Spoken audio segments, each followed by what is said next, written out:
Mga kaibigan, Kai Sotto, iiwanan na ang koponan ng Yokohama B Corsair para makapaglaro naman sa ibang team next conference. And bago natin yan pag-usapan, please huwag mong kalimutan mag-like and subscribe and pahit ng notification bell. Maraming salamat po. As of now mga kaibigan, may 4 na games na lang po ang Yokohama B Corsair at wala na talaga silang pag-asa sa playoffs. Then last game nakita natin Yokohama versus sa FE Nagoya, mababa po ang stats ng ating pambato na si Kai Sotto. Meron lamang po siyang 4 points, 5 rebounds, 1 steal at 1 block. So ano ang naging problema mga kaibigan? So number 1 na nakita po natin dito, yung kawalan ng appearance ni Yuki Kawamura, kaya hindi makabuelo ng maayos si Kai Sotto. So nakita natin ganito po ang nangyayari. Hindi lamang si Kai Sotto ang apektado po niyan, pati na rin po ang buong koponan ng Yokohama B Corsair. Nakita natin magulo yung arrangement at yung sistema ngayon ni Coach Aoki Taketo. Unlike before, no?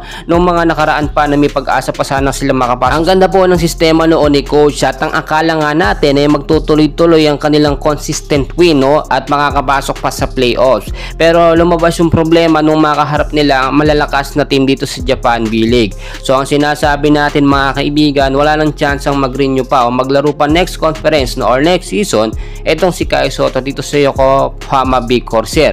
Bagkos lilipat ito ng panibagong team na kung saan ay mas mag-excel siya at mas mag-i-improve ang kanyang laruan, especially wala na doon itong si Yuki Kawamura. So nakita natin malaki ang chance na next conference ay dito pa rin sa Japan B-League si Kai Sotto, pero sa ibang kupunan naman.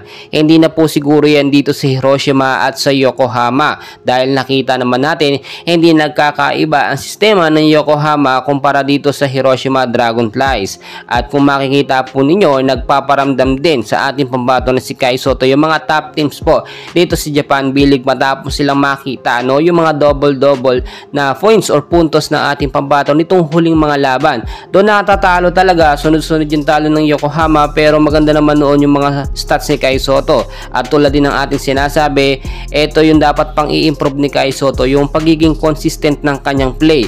Okay naman sana kahapon yung mga bigay na pasa kay Kai, pero ang dami pong nasayang na mga puntos na dapat sana nagagawa ng ating pambato na si Kai Sotto. Pero napansin natin, parang minamadali na ni Kai Sotto, no? Na makapunto siya, makagawa ng highlights, which is yung pagmamadali po ni Kai ay naglilid po sa kawalan ng momentum sa laban, no? At naobserbahan po natin yan.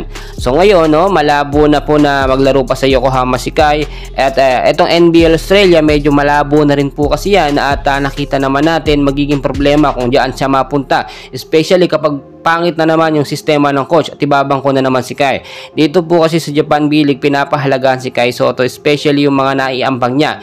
Sa viewers pa lamang po, no, sa popularity, number 1 na po yan, at yung history na mga play ni Kai nangyayari po dito sa Japan. So ang tinitignan natin dito, dapat yung 4 games na natitira magpakitang gilas si Kai Sotto para at least hanggat wala pang official na contract si Kai dito sa Japan B-League ay mapansin po siya ng mga NBA scout, which is yun naman yung hinihiling natin na mangyari at makamit ng ating pambato na si Kai.